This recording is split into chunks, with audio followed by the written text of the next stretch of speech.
நாளை நடைபெறவிருக்கும் சனிப்பெயர்ச்சியில் எந்தெந்த ராசிக்காரர்கள் பரிகாரம் மற்றும் சாந்தி செய்து கொள்ள வேண்டும்? அதாவது நாளைக்கு அமாவாசை, சனிப்பெயர்ச்சி மட்டும் இல்லை, அது ஒரு கிரகணமாகவும் இருக்குது.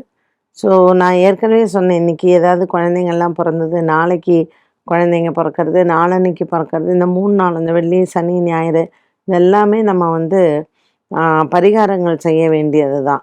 ஸோ இதுக்கு எதற்காக பரிகாரங்கள் செய்யணும்? இப்போ வந்து பார்த்திங்கன்னா, இந்த சூரியன் ராகு சேர்ந்தாலே பித்ருக்களுடைய ஒரு அனுகிரகம் நமக்கு இருக்காது. ஸோ பொதுவாகவே அந்த காம்பினேஷன் வந்து ஒரு மாதிரி நமக்கு வந்து ஒரு டல் காம்பினேஷன் ஆஃப் பிளானட்ஸ்ன்னு சொல்லலாம் கிரக சேர்க்கையில். இந்த சேர்க்கையில் இப்போ லக்னம் வந்து மீன லக்னமாகவே இருக்குன்னாலும் கஷ்டம், கும்ப லக்னமாக பிறந்தாலும் கஷ்டம்தான், விருச்சிக லக்னமாக இருந்தாலும் கஷ்டம்தான், கன்னி லக்னமாக இருந்தாலும் கஷ்டம்தான். அதனால தான் இன்றைக்கி பிறக்கிற குழந்தைங்க நாளைக்கு பிறக்கிற குழந்தைங்களுக்கெல்லாம் நான் பரிகாரம் பண்ணணும்னு சொன்னது. இது பரிகாரம் அப்படிங்கிறத விட பிராயச்சித்தங்கள்.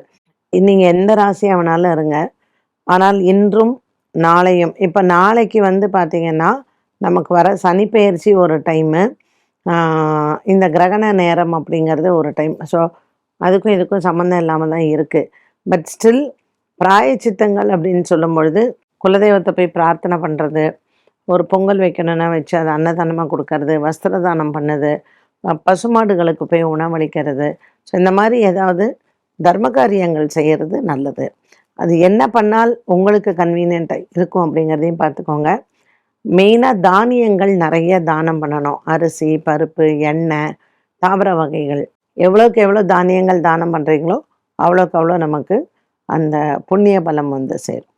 என்ன நேயர்களே, இன்றைய சுபதினம் நிகழ்ச்சி அனைவருக்குமே ரொம்ப பயனுள்ளதாக அமைந்திருக்கும். மீண்டும் சந்திக்கும் வரை நன்றி, வணக்கம்.